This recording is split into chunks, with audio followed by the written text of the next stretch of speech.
धुंधली ने अपनी परेशानी बताई कि बहन ऐसे ऐसे मेरे पति को महात्मा ने फल दिया है। ना बहन तू बिल्कुल मत खाना, आजकल के बाबा बैरागी घूम रहे हैं, पता नहीं क्या कर दे, जादू टोना, कि तू बालक की चिंता मत करना। क्यों? कि मम गर्भवत्याम यथा युक्तम नवमे मासे यथा ग्रहे, क्या तू चिंता मत कर, मैं इस समय गर्भवती हूँ, 9 साढ़े 9 महीने के बाद मुझे गर्भ होगा और मैं अपना बेटा तुझे दे दूंगी। कि तेरा पति कुछ नहीं कहेगा? कि कहेगा, इसीलिए तू थोड़ा धन मुझे दे देना। अब तो महाराज धुंधली खुश हो गई कि भाई बहन हो तो तेरी जैसी, तूने सारे दुख को दूर कर दिया मेरे। तो क्या हुआ, अब धुंधली की बहन ये कहती है कि एक काम कर, इस फल को तू गाय को खिला दे, क्योंकि तेरे यहाँ पर जो गाय बधी हुई है वो कभी ब्याती नहीं है। अगर देखेंगे अगर इस फल में कोई मंत्र शक्ति है तो गाय को खिला दे, मालूम पड़ जाएगा। अब वो फल तो उसने गाय को खिला दिया और धुंधली अपने पति से क्या कहने लगी कि मम आनंद यथा युक्तम गर्भम स्थितम गर्भवितम, कि महाराज मुझे बड़ा फायदा हो रहा है। अब झूठ बोल दिया देखो उसने अपने पति से, फल खाया नहीं लेकिन अपने पति से कहा कि महाराज मुझे बड़ा फायदा हो रहा है इससे। अब तो महाराज आत्मदेव बड़े खुश हो गए। अब तो जगह जगह बैठ कर के कहने लगे कि भैया देखना, अब तो 9 महीने बाद हमारे यहाँ पे भी बच्चे की किलकारी गूंजेगी। प्राप्ते नवमे मासे धुंधल्याय तथाग्रही, 9वां मास हुआ, 9.5 हुआ, उधर धुंधली की बहन के बेटा हो गया और धुंधली की बहन ने चुपके से वो बेटा धुंधली को दे दिया। धुंधली ने बदले में उसको रत्न दे दिए और धुंधली ने आकर के अपने पति से कहा कि प्राप्ते पुत्रवान यस्य, कि महाराज देखो मुझे बेटा हुआ है। अब भोले भाले पंडित जी बेचारे अब तो बड़े खुश हुए, खूब दान किया महाराज, खूब आनंद मनाया। फिर क्या हुआ कि प्राप्ते 6वें मासे पुत्रम गायोश्च वर्धना, 6 महीने के बाद उस गाय ने भी बच्चे को जन्म दिया। सर्वांग सुंदरम दिव्यम निर्मलम कनक प्रभम, बड़ा सुंदर बालक महाराज, इतना सुंदर बालक पूरा आदमी की तरह था लेकिन उसके कान ही गाय के थे, उसके कान गाय के थे। तो उसका क्या नाम हुआ? गौकर्ण। अब जब आत्मदेव पंडित जी अपने बेटे का नाम करने लगे कि मेरा नाम आत्मदेव है, मैंने अपने बेटे को विद्वान बनाऊंगा, इसका नाम परमात्मदेव रखूंगा। धुंधली आ गई कि महाराज 9 महीने कष्ट हमने सहा है, इसीलिए हमारा नाम धुंधली है, तो हमारे बेटे का क्या नाम होगा? धुंधकारी। अब क्या हुआ, अगर आत्मदेव अपने आगे ही धुंधली को खड़ा करके उस फल को खिला देते तो जो बेटा गाय को हुआ है वो धुंधली को होता, महाराज होता नहीं होता। उसी प्रकार हम जब कोई सत्कर्म करने बैठते हैं ना तो वहां पर हमारी बुद्धि बहुत चलती है, हमारी बुद्धि समझा देती है। कोई त्रुटि हो गई, कोई सामान घर पे भुलाए तो एक बार मन में विचार आएगा कि चलो सामान लेकर के आए, तो बुद्धि विचार करेगी कोई बात नहीं, वो तो भाव, भगवान तो भाव देखते हैं, भाव चढ़ा दो। तो मतलब जो हृदय की जो आवाज़ आएगी उसको दबा दिया, मति की बात को मान लिया। तो मति बुद्धि हमें तभी सही प्रेरणा देगी जब वो बुद्धि हम भगवान के चरणों में लगी होगी।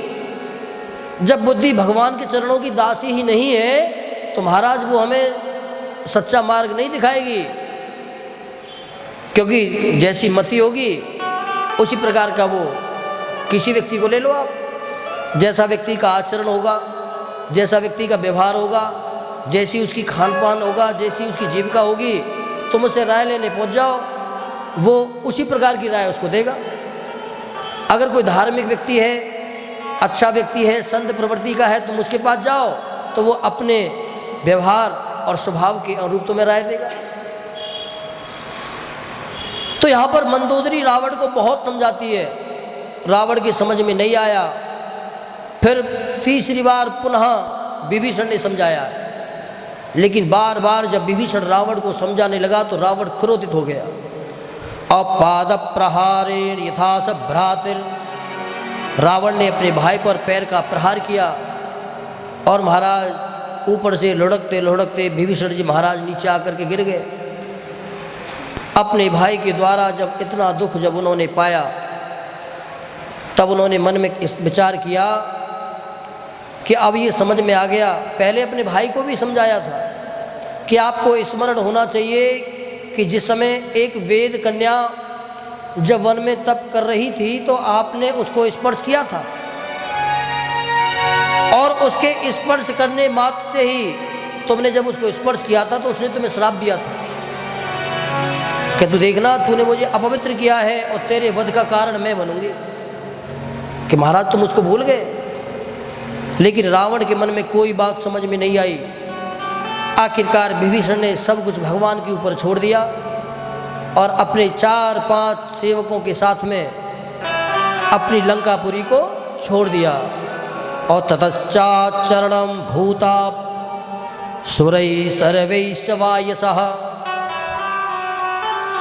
संपत्क्रम्य त्रातारम त्रिलोकान्नाविगच्छति। अब मन में कल्पना करी कि भैया अब जब यहाँ पर सम्मान ही नहीं है तो वो स्थान छोड़ देना चाहिए। ऐसा विचार करके लंका को छोड़ दिया। अपने 4-5 सैनिकों के साथ में विभीषण भगवान के चरणों की तरफ चल पड़े। जिस समय विभीषण जा रहा था उस समय रावण ने अपने गुप्तचरों को उसके पीछे भेजा कि जाओ और जाकर के देख करके आओ कि क्या होता है। विभीषण के मन में केवल यही भाव है कि मैं जिनकी शरण में जा रहा हूँ क्या वो मुझे अपनी शरण में लेंगे।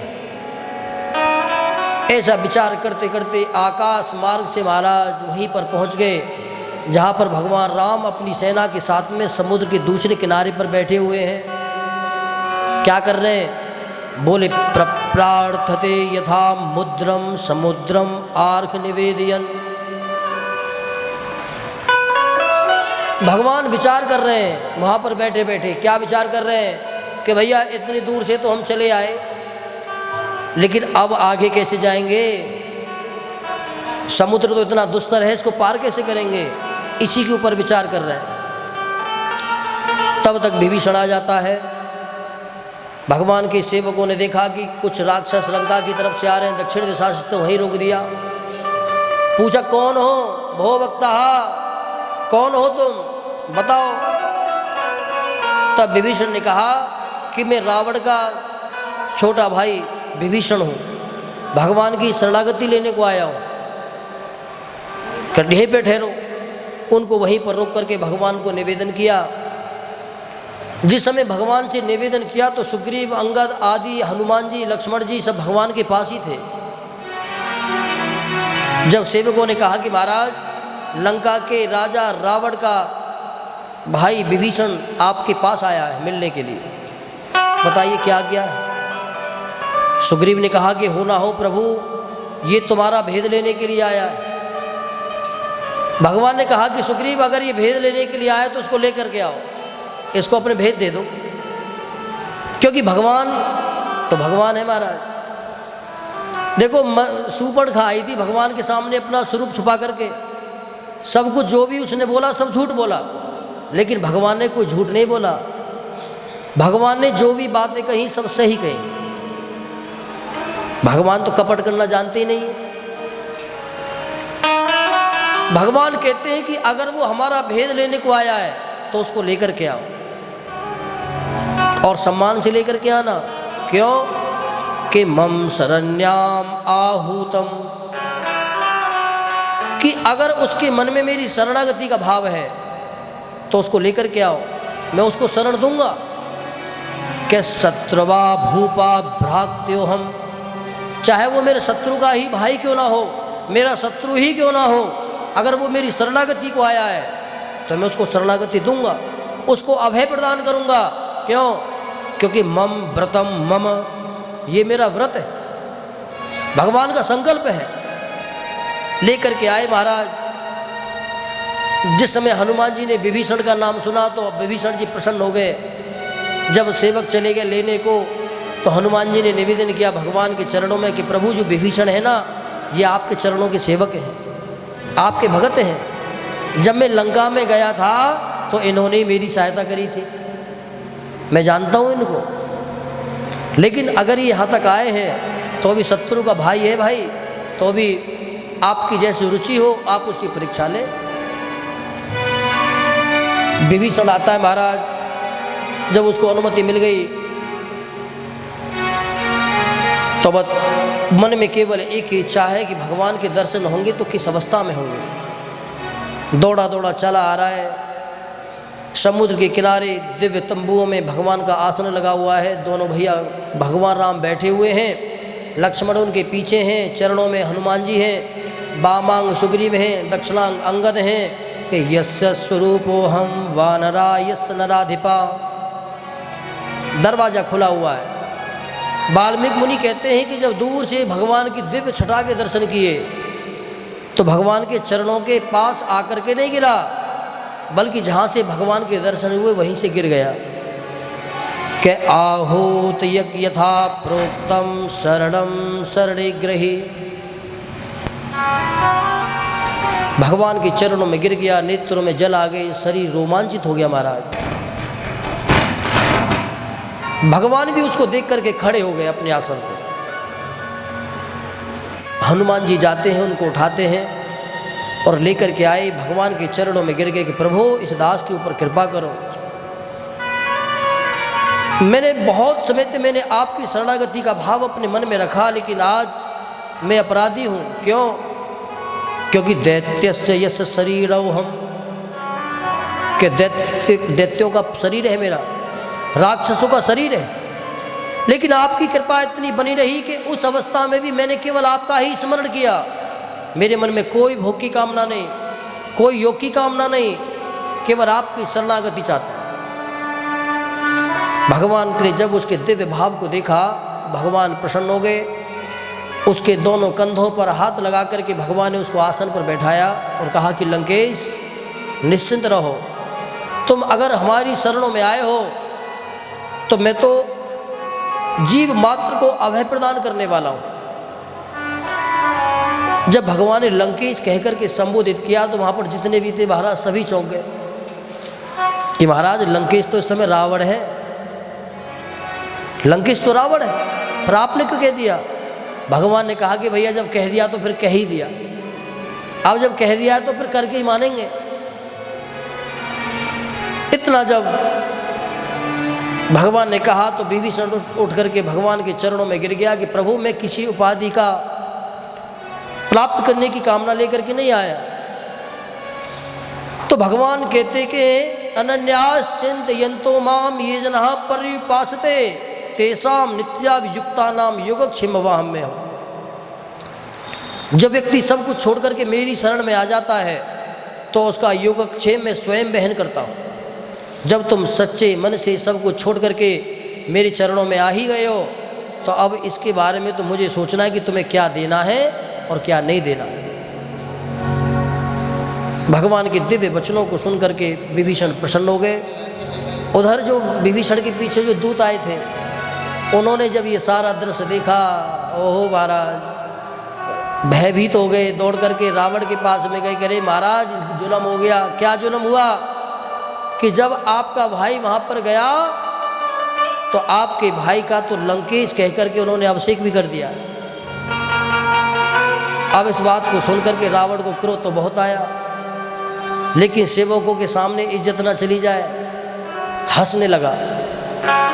कह रहे वो वनवासी जो अपने राजपाट को छोड़ करके जंगलों में पत्नी के लिए भटक रहे हैं, जिनके खुद का राज ठिकाना नहीं है, वो मेरे भैया को राजा कहाँ बनाएंगे? सेवकों ने निवेदन किया कि प्रभु छोटा मुंह बड़ी बात कह रहा हूँ। सुग्रीव का भी अभिषेक उन्होंने ऐसे ही किया था, सुग्रीव का भी अभिषेक उन्होंने ऐसे ही किया था और उनसे कहा था कि तू राजा बनेगा, तो महाराज बाली को मार करके राजा बना दिया। अब इस बात को सुनकर के रावण थोड़ा गंभीर हो गया महाराज। अपने अंतःपुर को चला गया। उधर समुद्र के दूसरे किनारे एक रात्रि व्यतीत हो गई। भगवान को बैठे बैठे मन में कल्पना कर रहे हैं कि ये समुद्र पार कैसे होगा। सभी से राय ली। तब विभीषण ने कहा कि महाराज, क्योंकि विभीषण जो है वो धर्म को धारण करने वाले हैं, कि प्रभु मैं तो केवल अपनी मति के अनुसार यही राय दूंगा कि पहले समुद्र से प्रार्थना की जाए। विभीषण की ये राय भगवान को बहुत अच्छी लगी। भगवान कुशा के आसन पर उत्तर की ओर मुख करके समुद्र का आवाहन करते रहे महाराज 3 दिन तक। 3 दिन 3 रात्रि पर्यंत समुद्र का स्मरण करते रहे, लेकिन अपने अभिमान में चूर वो दुस्तर समुद्र अपने अभिमान की हिलोरे खाता रहा। जब 3 दिन तक भगवान की पूजा का जब कोई प्रभाव नहीं पड़ा, तब तो महाराज भगवान को क्रोध आ गया। अपने आसन से खड़े हो गए। अपने आसन से खड़े होकर के कहते कि लक्ष्मण, मेरा धनुष बाण लेकर के आ। मैं 3 दिन से इसके चरणों में बैठ करके इसको मनाने की कोशिश कर रहा हूं। अगर आज मैं इससे कुछ मांग रहा हूं तो किसी अधिकार से मांग रहा हूं। क्यों? क्योंकि अनंत समय से हमारे इक्ष्वाकु वंश के राजाओं ने इस पृथ्वी का पालन किया है, और आज भी मेरा भाई भरत यहाँ का राजा है, पूरी पृथ्वी का राजा है। अगर मैं कुछ मांग रहा हूं तो इसी अधिकार से मांग रहा हूं। लेकिन ये अपने अभिमान के मद में चूर होकर के बड़ी बड़ी गुमान की लहरें खा रहा है। अब समझ में आ गया कि बिना भय के प्रीति भी नहीं होती। अब तो महाराज जब भगवान ने जब धनुष बाण लाने के लिए कहा तो लक्ष्मण तो बड़े प्रसन्न हुए। लक्ष्मण जी ने कहा कि भैया, हम तो पहले यही सोच रहे थे, कैसे प्रार्थना कुछ करने की आवश्यकता नहीं है, धनुष बाण ला करके इसको सुखा दो पूरे को और सेना को पार करवा दो। लेकिन कोई बात नहीं, देर आए दुरुस्त आए। अगर तुमने 3 दिन लेट कर लिया तो कोई बात नहीं। अब तो दौड़े दौड़े लक्ष्मण जी गए महाराज, बड़ी खुशी होकर के। अब लेकर के धनुष बाण आए। धनुष बाण को जैसे ही महाराज भगवान ने संधान किया तो समुद्रे ही शरणम गति, समुद्र दिव्य रूप में प्रकट होकर के भगवान के शरणों में आ गया। यहाँ पर वाल्मीकि मुनि संकेत देना चाहते हैं। क्या कहते हैं कि शरणागति अगर तुम धारण करो तो ऐसे व्यक्ति की शरणागति धारण कर लो जो वास्तव में शरण्य हो। अगर जो केवल तुमसे पैसा ही ऐंठने के लिए बना हुआ है, कि अपनी मीठी मीठी बातें करके तुमसे पैसा ऐंठता रहे, तुमसे खाने पीने की वस्तुएं ऐंठता रहे, हैं तुमसे लाभ लेता रहे, तो ऐसे व्यक्ति की शरणागति करने का लाभ क्या है? कोई व्यक्ति आया, उसने गाना सुनाया, बांसुरी बजाई, अब वो तुम्हें बड़ा मन भा गया कि अरे महाराज तुम तो बहुत बढ़िया गाते हो, बहुत बढ़िया बजाते हो, अब तुम हमें अपना चेला बना लो। अब चेला बना लिया। क्यों? क्योंकि देख रहा है चेला पे माल है। तो जब तक चेला पर माल है लूट लिया, और जब देखा कि चेला पर कुछ भी नहीं बचा तो छोड़ के चल दिए।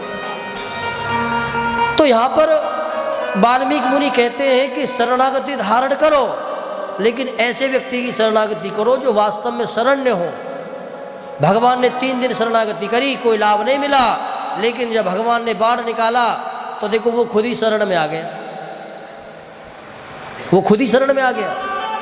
हाथ जोड़ करके निवेदन करने लगा कि प्रभु मैं तो जड़ हूं, आप क्षमा करो मुझे।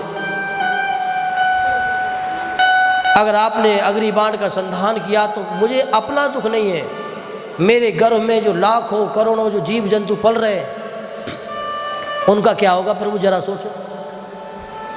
भगवान ने कहा कि एक बात बताओ कि अगर नहीं सोचेंगे फिर हमारी सेना पार नहीं होगी? कि प्रभु जरूर होगी। क्यों? कैसे होगी फिर बताओ। कि तुम्हारी सेना में 2 इंजीनियर हैं। समुद्र कहता है कि तुम्हारी सेना में 2 इंजीनियर हैं। कौन है? कि नल नीलक समाग्राही श्रापे मनविताधिपः, कि आपकी सेना में नल और नील नाम के 2 वानर हैं, और उनको ये श्राप मिला हुआ है। वो बचपन में महाराज बड़े उद्दंड थे। अब वो क्या करते थे कि कोई भी सामान लेकर के जल में फेंक देते थे। एक दिन किसी आश्रम पर गए और उनका सारा सामान फेंक दिया, कुटिया उखाड़ करके फेंक दी।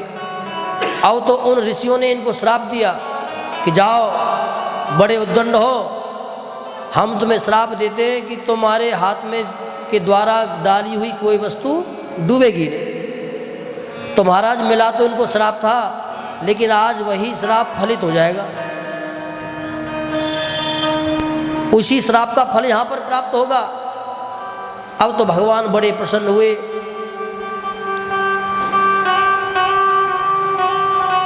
तुरंत उनको बुलाया गया, दोनों ने आकर के भगवान के चरणों में निवेदन किया। अब यहाँ पर सभी वानरों की आज्ञा से सुग्रीव, जितने भी बड़े बड़े दिग्गज बुद्धिमान वानर थे, वो उस बड़े बड़े पर्वतों को शिलाओं को ला करके लाते और नल नील के पास रख देते, वृक्षों को खाड़ करके लेके आते, वहाँ रख देते। और नल नील की सानिध्य में बड़ा दिव्य भव्य पूरे 100 योजन के समुद्र पर समुद्र बांधा गया कि राम नाम यथाग्राही रामम बंधनम लेपनम। नल नील। अब यहाँ पर दो बातें निकल करके आती हैं।